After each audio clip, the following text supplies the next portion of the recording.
Judge Andrew Napolitano is here, a Newsmax senior judicial analyst. So yesterday, the news broke. We talked about it. We needed to read through it. Right. You've looked at it now. What's happening?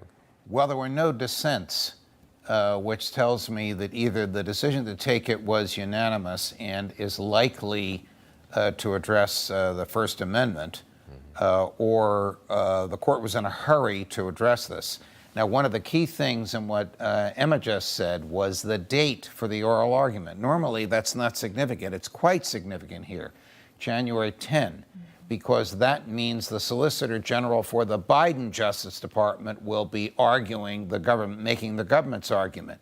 Delay this thing by 2 weeks, and the Trump Justice Department does not want this legislation supported. President Trump is against this legislation. It's already the law. It was passed by huge majorities in Congress and signed by President Biden, but Donald Trump is against it. He believes, as do the TikTok people, owner ByteDance, the Chinese media conglomerate, that this interferes with the freedom of speech, that the government is effectively saying, you're owned by the Chinese, you don't have freedom of speech.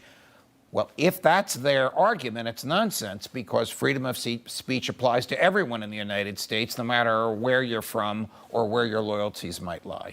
TikTok is speaking out, releasing a statement to ABC News, writing, "The Supreme Court has an established record of upholding Americans' right to free speech. Today, TikTok is asking the court to do what it has traditionally done in free speech cases, apply the most rigorous scrutiny to speech bans, and conclude that it violates the First Amendment." If the court applies standard First Amendment tools to examine this legislation, it will throw it out, because it is based upon the content of speech.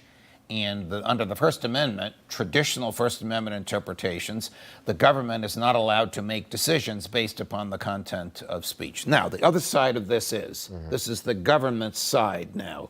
This is owned by a foreign government, which is potentially an adversary. And I'm holding up my my mobile device. If you use TikTok in here, they have a way of getting in here.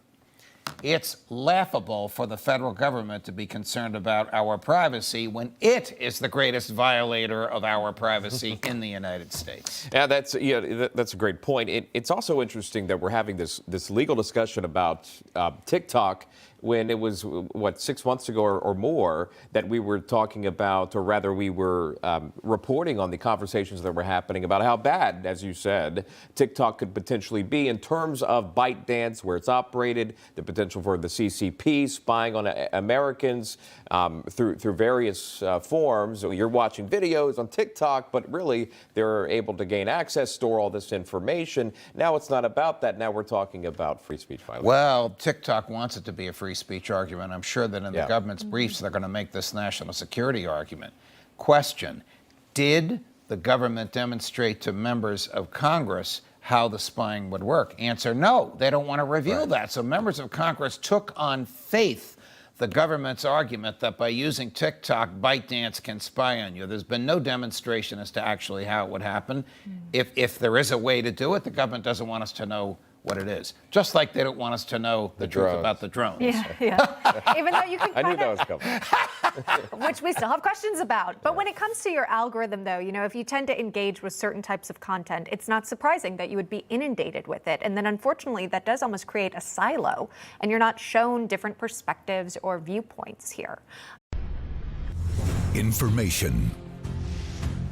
Truth is freedom. Is Newsmax.